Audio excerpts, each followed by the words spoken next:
ಎಲ್ಲಾದ್ರೂ ಕಾಗದ ಕತೆ ಅಂತದ್ದು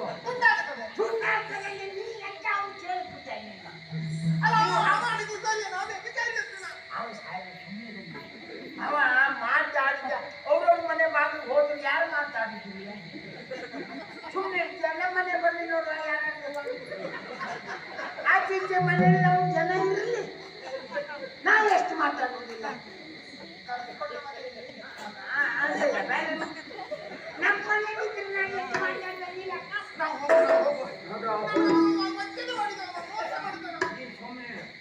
ಅವ ಎಂತ ವಂಚನೆ ಮಾಡಿದ್ರು ನಾವು ಒಂದು ಜಾಗದಲ್ಲಿ ಮಾತಾಡ್ಬಾರ್ದು ನೀವು ಗೊತ್ತಿದೆ ನಂಗೆ ಈಗ ಯಾರು ತಿನ್ಕಂತ ಆಗುದಿಲ್ಲ ಶಾಂತ ನಾನು ಒಪ್ಪುದೇ ಇಲ್ಲ ನನಗೆ ನಿನ್ನ ಮೇಲೆ ವಿಶ್ವಾಸ ಉಂಟು ನೀ ಆಡಿದ ಮಾತು ತಪ್ಪುವನೇ ಅಲ್ಲ ಒಂದು 1 ಲಕ್ಷ ಕೊಡ್ತಿ ಅಂದಲ್ಲ ನನಗೆ ಆ 1 ಲಕ್ಷ ಹೋಗುವ ನೀನು 1 ಲಕ್ಷ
Ratana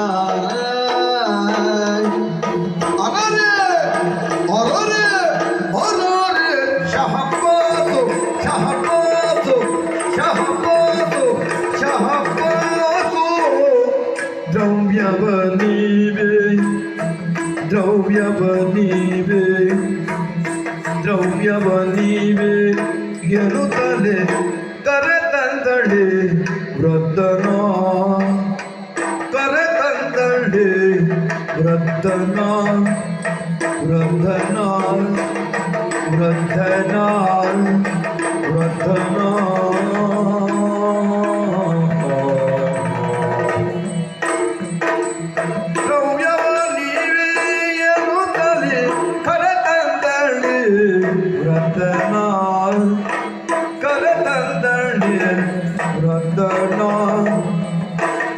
ವೃದ್ಧನ ವೃದ್ಧನ ಕರೆತಂದಳೆ ವೃದ್ಧನ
ಸುರ ನದಿ ಸುತನು ಕಳುಗಲಿಲ್ಲವೆಂಬುದು ಕಳುಗಲಿಲ್ಲ ಎಂಬುದು ಭರವಸೆ ಎನಗಾಯಿತು ಭರವಸೆ ಎನಗಾಯಿತು ಸುರ ನದಿ ಸುತನು ಕಳುಗಲಿಲ್ಲವೆಂಬುದು ಭರವಸೆ ಎನಗಾಯಿತು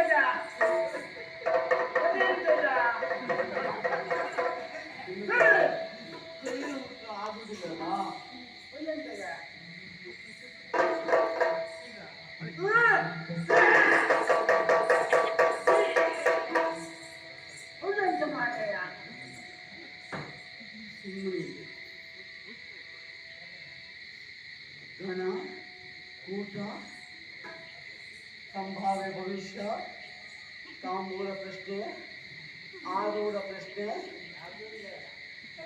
ಎಲ್ಲೋ ಕಪ್ಪು ದೇಶವಾದ ಬ್ರಾಹ್ಮಣ ಶಹಬಾಷ್ ಹೆಣ್ಣು ಮನಸ್ಸು ಮಾಡಲು ಏನು ಮಾಡ್ಯಾಳು ಎನ್ನುವುದಕ್ಕೆ ಪ್ರತ್ಯಕ್ಷವಾಗಿ ನಿದರ್ಶನ ಇದೊಂದು. ಆ ಬಡ ಭಟ್ರಿಗೆ 1 ಲಕ್ಷ ಹೊನ್ನನ್ನು ಕೊಡ್ತೇನೆ ಅಂತ ಹೇಳಿ ಸುರ ನದಿ ಸುತ ಕಳುಹಿ ಕೊಟ್ಟಿದ್ದಾನೆ ಅಂತ ಇಲ್ಲಿಗೆ ಬಂದ್ಯಾ? ಅವ ಕಳುಹಿ ಕೊಟ್ಟಿದ್ದೇ ಅಲ್ಲ, ನೀನಾಡುತ್ತಿರುವುದು ಸುಳ್ಳು. ನನಗೆ ಭರವಸೆ ಆಯಿತು. ಅಂಬೆ ಬದುಕಿನಲ್ಲಿ ಮತ್ತೆ ಮದುವೆ ಬೇಡ ನನಗೆ. ಬಗ್ಲ ಪ್ರೇಮಿಯಾಗಿಯೇ ಕಾಲ ಕಳೆಯುತ್ತೇನೆ ನಾನು. ನಿನ್ನ ನೆನಪನ್ನು ಮಾಡಿದ್ದಾರೆ ನನ್ನ ಮನಸ್ಸಿನ ಪುಟದಲ್ಲಿ. ಇದೊಂದು ಕಹಿ ಘಟನೆ. ನನ್ನ ಬಾಳ ಪುಸ್ತಕದ ಈ ಹಾಳೆಯನ್ನು ನಾನೇ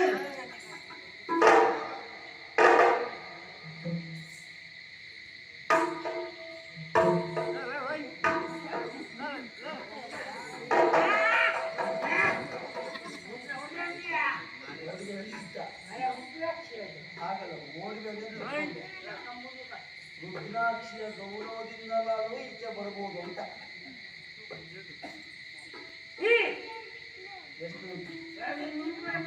ಎಷ್ಟುಂಟು? 3 ಉಂಟ 2 ಉಂಟ?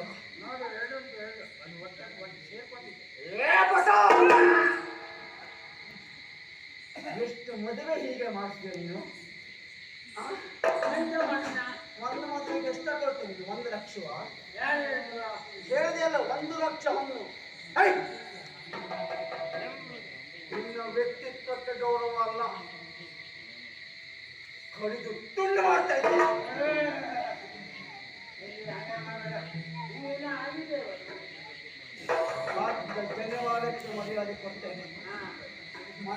ಕೆಲಸ ಮಾಡಬೇಡ. ಸಾಧ್ಯ ಆದ್ರೆ ನಿನ್ನ ಮನೆ ಹಾಳು ಮಾಡ್ಕೋಬೇಕಿದೆ, ಹುಡುಗರ ಮನೆ ಹಾಳು ಮಾಡಬೇಡ.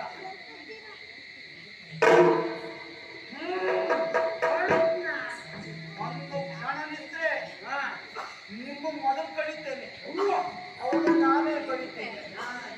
ಏನು ಮಾಡು ಮಾಡಿದೆ ಹೇಳಿಕ್ಕಿಲ್ಲ ನಾನು.